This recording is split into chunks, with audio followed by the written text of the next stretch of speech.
नमस्कार, मैं हूं विद्यासागर। स्वागत है आप सभी का हमारे खास कार्यक्रम में। आज हम बात करेंगे यूपी में मचे घमासान की। उत्तर प्रदेश के मुख्यमंत्री योगी आदित्यनाथ संत कबीर नगर और कुशीनगर को करोड़ों की सौगात देते हुए कई विकास परियोजनाओं का शिलान्यास और लोकार्पण किया है। इस दौरान सीएम योगी ने सरकार की उपलब्धियां गिनाते हुए विपक्ष पर जमकर निशाना साधा।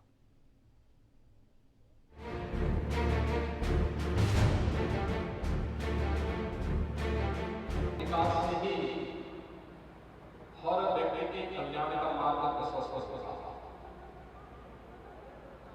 और देखते देखते 24 वर्ष बीत गए, लेकिन संत कबीर नगर जनपद विकास की जिस आस को लेकर के आज से 24 वर्ष पूर्व बना था, लगभग 20 वर्षों तक कोई इसकी सुधि लेने वाला नहीं।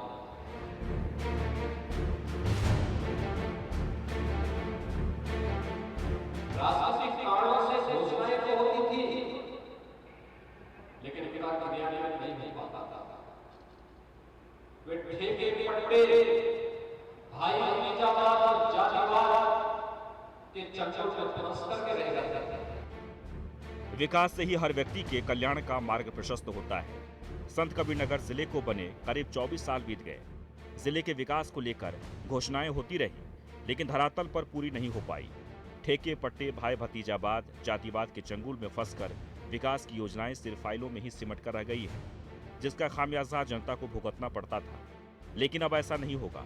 संत कबीर नगरवासियों को करोड़ों की विकास परियोजनाओं की सौगात देते हुए सीएम योगी ने सरकार की उपलब्धियां गिनाते हुए मुख्यमंत्री ने इंडस्ट्री को बढ़ावा देने के साथ साथ जल संसाधन का इस्तेमाल करने पर जोर दिया।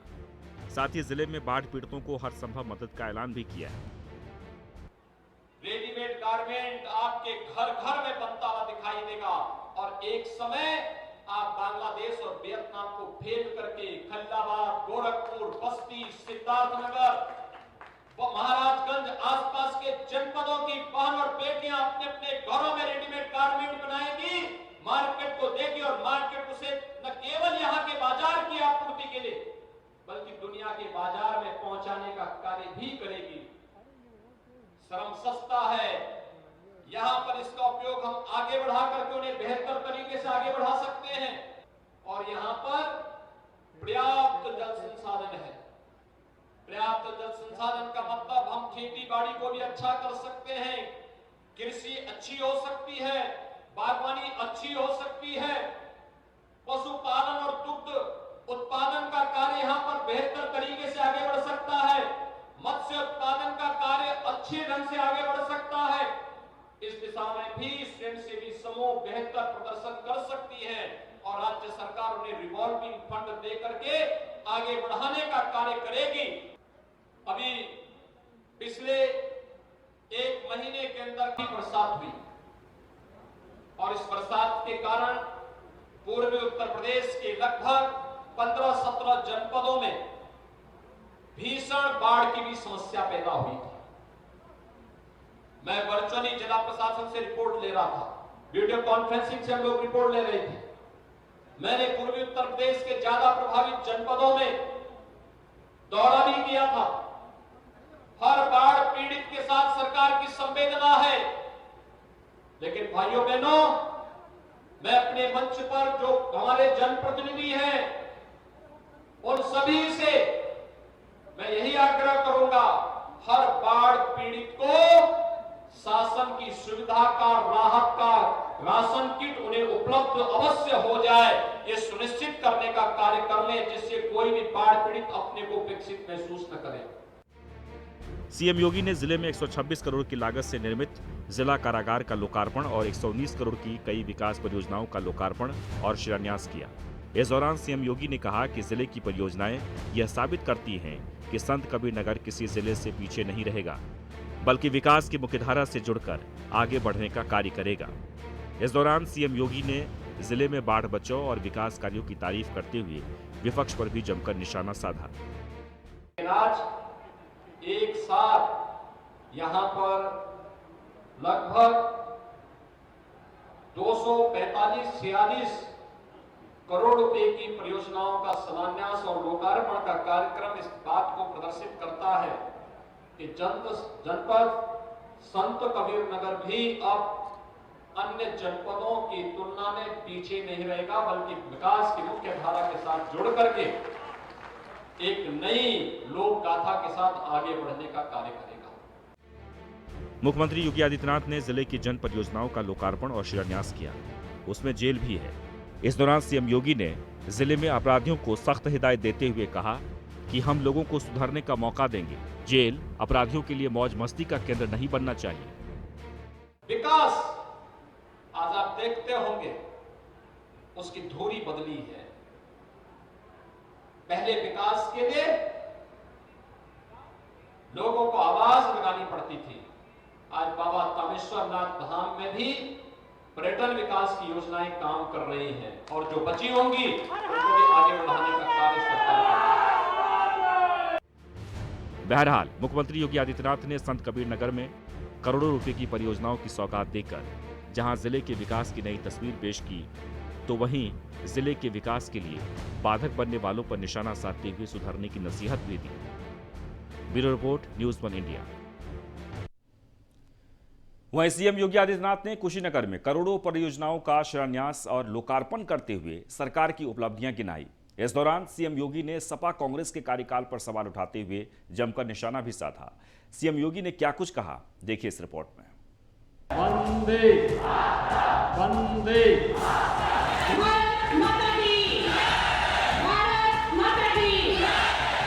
यूपी में माहौल चुनावी है और राजनीतिक दलों के बीच बयानबाजी तेज हो चली है। इस बीच सूबे के मुख्यमंत्री योगी आदित्यनाथ विपक्षी दलों पर जमकर निशाना साधा। सीएम योगी आदित्यनाथ ने कहा कि पहले अब्बाजान कहने वाले विशेष जाति को फायदा पहुंचाते थे। हमारी सरकार में 4.5 लाख युवाओं को नौकरियां मिली हैं। किसी को न सिफारिश करवानी पड़ी है, न रिश्वत देनी पड़ी। निष्पक्ष नियुक्तियां हुई हैं। अब्बाजान के चेहरे सब खा जाते थे, गरीब को मिलता ही नहीं था। सरकार मोदी जी के इस बोध वाक्य के साथ चल रही है। आज कोई परेशान करके देखे तो क्या होगा फिर। मुख्यमंत्री योगी आदित्यनाथ ने कुशीनगर में जनता को संबोधित करते हुए कहा कि जंगल पार्टियों के राज में दंगा होना आम बात थी। आज दंगाइयों को मालूम है कि दंगा करने के बाद उनका घर बार सब बिक जाएगा। 7 पीढ़ियों तक दंगाई भरपाई नहीं कर पाएगा।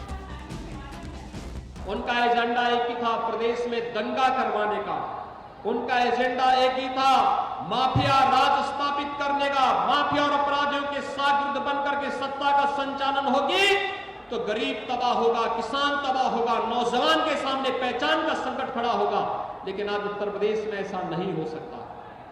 आज उत्तर प्रदेश में आपकी अपनी सरकार है, देश में आज की आपकी अपनी सरकार है। कुशीनगर में जनता को कई परियोजनाओं की सौगात देने के बाद कार्यक्रम को संबोधित करते हुए मुख्यमंत्री योगी आदित्यनाथ ने कहा कि कुशीनगर जिले के लिए यह विकास योजनाओं का ट्रेलर मात्र है। अगली बार मुझे कुशीनगर में भगवान बुद्ध को समर्पित मेडिकल कॉलेज जनता को सौंपने बहुत जल्द आना है। कुशीनगर का एयरपोर्ट जल्द ही अंतर्राष्ट्रीय उड़ान के साथ शुरू होना है।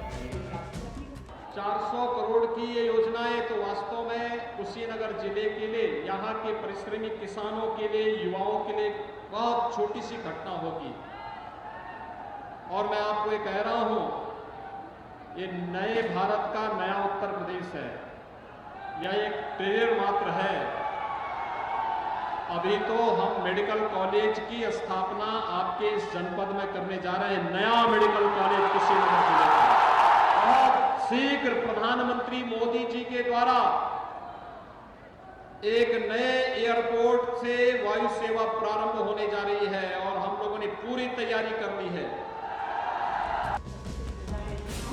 मुख्यमंत्री योगी आदित्यनाथ ने कहा कि 1977 से 2017 तक सितंबर में हर साल 500 से 1000 बच्चों की दिमागी बुखार से असमय मौत होती थी। लेकिन नरेंद्र मोदी के नेतृत्व में स्वच्छता अभियान, साफ पेयजल योजना और बेहतर स्वास्थ्य सुविधाओं से लोगों को नया जीवन मिला है। मोदी जी ने पिछले 7 वर्ष के अंदर देश की तस्वीर और तकदीर बदल करके रख दी है। मोदी जी ने 2013 में नारा दिया था, सबका साथ सबका विकास। सबका साथ और सबका विकास। शौचालय सबको, आवास सबको, बिजली सबको। लेकिन मोदी जी ने और आपने भाजपा की सरकार प्रदेश में बनाई, गांव-गांव में बिजली पहुंचा दी। जो बचे इक्के दुक्के गांव बचे होंगे, जो इक्के दुक्के मजरे बचे होंगे, आने वाले 1.5-2 सालों में वहां पर भी बिजली लग जाएगी, कोई वंचित नहीं रहेगा। कांग्रेस ने दिया क्या? बीमारी, एक नौ की बीमारी है, मस्तिष्क ज्वर, इंसेफ्लाइटिस। एक कांग्रेस की, सपा की, बहुजन समाजवादी पार्टी की देन है। और मोदी जी ने घर घर में शौचालय बना करके, स्वास्थ्य की सुविधाओं को बेहतर करके आज इंसेफ्लाइटिस समाप्त। इस दौरान मुख्यमंत्री योगी आदित्यनाथ ने राम मंदिर के मसले पर विपक्ष को घेरते हुए सवाल किया। क्या सपा सरकार के कार्यकाल में राम मंदिर बनता? क्या कांग्रेस मंदिर बनवाती, बसपा बनवाती? क्या राम भक्तों पर गोली चलवाने वाले राम मंदिर बनवाते? कश्मीर से धारा 370 हटाते? तालिबानी सोच वाले 3 तलाक को खत्म करते? मुख्यमंत्री योगी ने कहा कि बिच्छू कहीं भी होगा तो डसेगा ही। उन्होंने कहा कि अयोध्या में अब भगवान राम का मंदिर दुनिया का सबसे सुंदर और सबसे भव्य मंदिर बनने जा रहा है। मोदी जी ने पिछले 7 वर्ष के अंदर देश की तस्वीर और तकदीर बदल करके रख दी। मोदी जी ने 2013 में नारा दिया था, सबका साथ सबका विकास। सबका साथ और सबका विकास, शौचालय सबको, आवास सबको, बिजली सबको। लेकिन मोदी जी ने और आपने भाजपा की सरकार प्रदेश में बनाई, गांव-गांव में बिजली पहुंचा दी। जो बचे इक्के दुक्के गांव बचे होंगे, जो इक्के दुक्के मजरे बचे होंगे, आने वाले 1.5-2 सालों में वहां पर भी बिजली लग जाएगी, कोई वंचित नहीं रहेगा। गौरतलब है कि मुख्यमंत्री योगी आदित्यनाथ आगामी विधानसभा चुनाव से पहले सूबे में विकास योजनाओं को अमली जामा पहनाकर जनता को सरकार की विकास योजनाओं और उपलब्धियों के जरिए यह संदेश देना चाहते हैं कि प्रदेश का विकास सबका साथ और सबके विश्वास से ही संभव है। कुशीनगर से न्यूज़ 1 इंडिया के लिए डीके यादव की रिपोर्ट। वंदे वंदे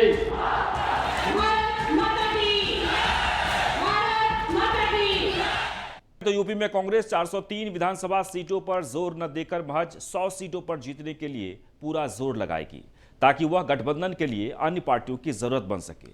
2017 में हुए विधानसभा चुनाव में कांग्रेस के 7 विधायक ही चुने गए थे। पार्टी इस बार इस विधानसभा चुनाव में सम्मान की लड़ाई लड़ने जा रही है। यूपी में चुनाव है जारी, सियासी घमासान है। प्रियंका का यूपी मिशन 100 सीट जीतने का प्लान है। यूपी में प्रियंका आई, कांग्रेस में उम्मीद जगाई। उत्तर प्रदेश में सियासी घमासान लगातार जारी है। अगले साल यूपी के 403 सीटों पर सभी पार्टी के प्रत्याशी अपनी अपनी किस्मत आजमाएंगे। इन्हीं प्रत्याशियों के दम पर सभी पार्टी प्रदेश में सरकार बनाने का दावा करेंगी। ऐसे में कांग्रेस ने भी दांव लगाने शुरू कर दिए हैं। लेकिन कांग्रेस बीजेपी और सपा के सामने अपने आप को कहां देख रही है, यह कांग्रेस के लिए एक बड़ी चुनौती है, क्योंकि यूपी में कांग्रेस का कोई वजूद दिखाई नहीं देता। लेकिन इस बार कांग्रेस ने यूपी में प्रियंका गांधी के नाम पर दांव लगाया है। अब कांग्रेस के लिए यूपी में दोहरी चुनौती होगी। पहली चुनौती कि कांग्रेस की खोई जमीन को वापस दिलाना, और दूसरी चुनौती प्रियंका गांधी के साख को बचाना। लिहाजा इन्हीं सब चुनौतियों को देखते हुए कांग्रेस ने एक नया प्लान बनाया है। पहले कांग्रेस उत्तर प्रदेश की 403 विधानसभा सीटों पर अपने प्रत्याशियों को उतारने वाली थी, लेकिन अब 403 सीट पर जोर न देकर महज 100 सीटों पर जीतने के लिए पूरा जोर लगाएगी, ताकि वो गठबंधन के लिए अन्य पार्टियों की जरूरत बन सके। यूपी में कांग्रेस 403 सीटों पर जोर न देकर महज 100 सीटों पर ही जोर लगाएगी, ताकि वो अन्य पार्टियों के लिए गठबंधन की जरूरत बन सके। हालांकि 2017 में कांग्रेस के 7 ही विधायक चुनकर आए थे, और अब इस विधानसभा चुनाव में कांग्रेस के सम्मान की लड़ाई होने जा रही है। और अब 11 सितंबर से लेकर 25 सितंबर तक आवेदन पत्र जमा होंगे, जो कि जिला मुख्यालय और पीसीसी पर होंगे। 2017 में हुए विधानसभा चुनाव में कांग्रेस के 7 विधायक ही चुने गए थे। पार्टी इस बार इस विधानसभा चुनाव में सम्मान की लड़ाई लड़ने जा रही है। इस बार दांव प्रियंका गांधी के चेहरे पर है, लिहाजा कांग्रेस हर कीमत पर बड़ी जीत चाहती है। पार्टी सूत्रों की माने तो इस बार प्रियंका गांधी यूपी का जो प्लान लेकर आई हैं, उसमें एक और अहम बात है। प्रियंका इस बार सीटों पर फोकस करेंगी क्योंकि चुनाव में महज 5 से 6 महीने और बचे हैं। ऐसे में कांग्रेस का किसी भी पार्टी के साथ गठबंधन होता दिखाई नहीं दे रहा है, क्योंकि समाजवादी पार्टी ने कांग्रेस के साथ गठबंधन किया था, लेकिन इस गठबंधन का फायदा होने की जगह दोनों को इसका नुकसान हुआ। इसके लिए अन्य पार्टी कांग्रेस से गठबंधन करने से बचती नजर आई। अगर कांग्रेस का यूपी में किसी दल से गठबंधन नहीं हो पाता है तो फिर पार्टी अकेले दम पर चुनावी मैदान में उतरेगी। 100 सीटों के प्लान को देखते हुए प्रियंका गांधी जिताऊ उम्मीदवारों की तलाश कर रही हैं। प्रियंका गांधी इन्हीं 100 सीटों पर सारा जोर लगाएंगी। ये इसलिए है कि कांग्रेस को यदि 80 से 100 सीट मिल जाती है तो उसके बिना यूपी में सरकार नहीं बनेगी। 2022 के विधानसभा चुनाव के लिए कांग्रेस पार्टी आदरणीय प्रियंका गांधी जी के नेतृत्व में पूरी ताकत के साथ खड़ी हो गई है। ये कांग्रेस के लिए महासमर है और एक एक कार्यकर्ता और पदाधिकारी इस महासमर में करो या मरो की तरह तैनात हो चुका है। सबका लक्ष्य ये है कि 2022 में कांग्रेस पार्टी की उत्तर प्रदेश में सरकार बने। आदरणीय प्रियंका गांधी जी के नेतृत्व में पूरी क्षमता के साथ नई सरकार बनाने के लिए, अपनी सरकार बनाने के लिए एकजुट होकर 24 घंटे दिन रात मेहनत करते हुए कांग्रेस पार्टी को आगे लाने का काम करेंगे। कांग्रेस अपने उम्मीदवारों के चयन की पारदर्शी व्यवस्था बनाएगी। इसके लिए पार्टी ने तय किया है कि वो कांग्रेस का टिकट चाहने वाले उम्मीदवारों से टिकट के लिए उम्मीदवारों से आवेदन मांगे। विधानसभा टिकट के लिए 11 सितंबर से 25 सितंबर तक आवेदन भरे जाएंगे। यह आवेदन पत्र जिला मुख्यालय और पीसीसी पर जमा होंगे। पार्टी जल्द ही आवेदन मांग कर प्रत्याशियों पर विचार करेगी। लिहाजा कांग्रेस यूपी में जीत के लिए पूरी प्लानिंग के साथ मैदान में उतर रही है। अब देखना होगा प्रियंका का ये प्लान कितना कारगर साबित होता है। Bureau report, news 1 India.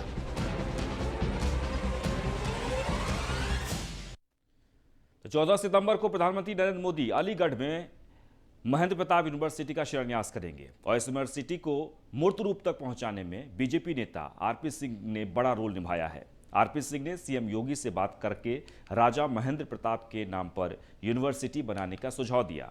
RP Singh के सुझाव और सीएम योगी की तेजी से 3 दिन में लगभग 70 एकड़ जमीन यूनिवर्सिटी के लिए उपलब्ध करा दी गई। आरपी सिंह को कैसे आया इस यूनिवर्सिटी का ख्याल और किस तरह ये मूर्त रूप ले रही है, ये जानने की कोशिश की हमारे संवाददाता योगेंद्र सिंह ने। इस वक्त हमारे साथ हैं आरपी सिंह जी, जो बीजेपी से बहुत दिनों से जुड़े हुए हैं और इनका जो यहाँ पर राजा महेंद्र प्रताप की जो विश्वविद्यालय बन रहा है, इसमें भी इनका बहुत बड़ा योगदान है। ये शुरू से ही इस यूनिवर्सिटी के अनुमोदन से लेकर के और अब जब ये इसका उद्घाटन करने माननीय मोदी जी आ रहे हैं, तब तक कि हम इनसे पूरी घटना जानते कि किस किस तरीके से इन्होंने प्रयास करे, फिर कैसे सैंक्शन हुई और कैसे इनका जो है इस मूर्त रूप दिया, किस तरीके से आप सबसे पहले तो मैं धन्यवाद दूंगा। तो हम लोग भी इसके लिए काफ़ी दिन से बातचीत होती थी। जनवरी 2019 को मेरी महाराज जी से बात हुई, तो उन्होंने कहा कि यूनिवर्सिटी की मांग है, उन्हें ज़मीन फ्री में अगर कहीं से उपलब्ध होती है तो हम प्रयास करेंगे। तो मैंने महाराज जी से आग्रह किया, मैं महाराज जी अगर वहाँ यूनिवर्सिटी की घोषणा हो जाए तो अच्छा रहेगा। तो फिर उन्होंने वही कहा कि 50 एकड़ से कम ज़मीन ना हो और हम प्रयास करेंगे, तुम ये ज़मीन की व्यवस्था कराओ। तो ये 11 सितंबर 19 की बात है और उसी दिन में वहाँ से अलीगढ़ आया। जिलाधिकारी तत्कालीन सिंह थे, उनसे मेरी बात हुई और इस ज़मीन के बारे में बताया। उन्होंने उस पर तत्परता से काम किया और मैंने बताया मैं महाराज जी बहुत अच्छा होगा, क्योंकि उसको पिछली सभी सरकारों ने बुलाया हुआ है। अगर आप उनके नाम पर घोषणा करेंगे तो बहुत अच्छा होगा। तो जब तक महाराज जी कोई विशेष उनके बारे में नहीं जानते थे तो मेरे से कहा कि 13 की रात को ही इनके बारे में जानकारी निकाल के मेरे पास भेजो।